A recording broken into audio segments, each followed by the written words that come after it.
Азкемдің 3 аты бар. Азимбек деген Азан шақырып қойған аты бар. Бала чағынан баштап қабдан мен еткеш болған, ошон үшін Іштерман деп қойған. Кейін аны мен братаным деген да бір аты бар.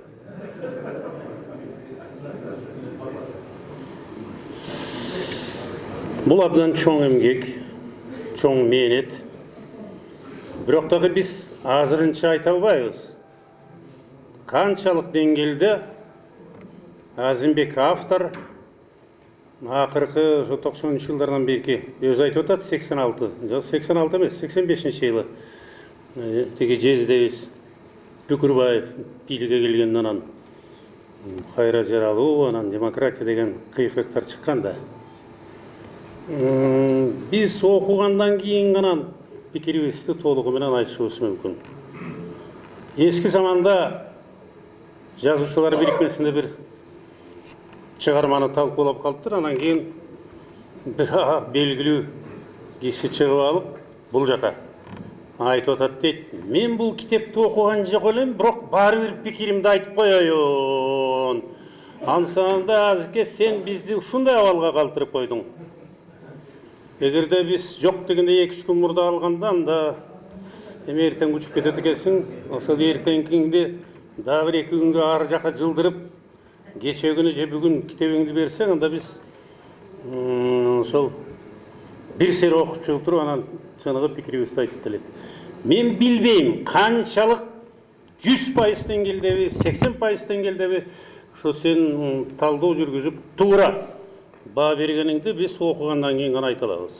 Бирок дагы талашсыз эки нерсе бар бул китепте. Бир жагынан ушунчалык мээнеткечтик кылып, ошол акыркы 30 жылдан ашык мөөнөттөгү биздин тарыхты колуңан келишинче бүт барын жазып чыгыпсың. Экинчиси, тарыхый документтердин көпчүлүгү келтириптир. Ошондуктан сенин китептин баалуулугу биринчиден өзүңдө автордо.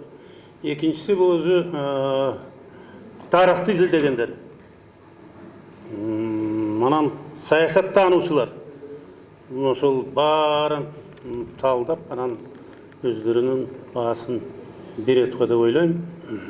Ошондуктан азке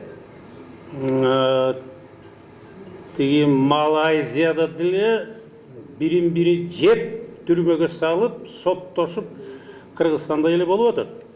Анан сен барып алып дагы аларды да талкалап, анан кийин эл аралап чатакка калбагын. Розайым айткандай, ошо алардын бизге керектүү эң мыкты тажрыйбасын жазып, анан бизге айтып турсаң, анда бул баалуу болор эле. Ошол өмүрүңдүн аягына чейин мээнеткечтигиң калбасын, Іштерман бола бер. Бирок дагы сен айтпаганың менен дагы баары бир сен жана 3-чү атың дагы калат. Братандык деген атың дагы калат. Ошондуктан ал жактан аман эсен кел, анан кийин ал жакта дагы талкалай баштаганда сени кармап алып, анан кийин алар чатак. Анан бул жерден мен митинг өткөрүп жүрбөйүн, анан Азимбекке боштондук деп. Аман эсен бол.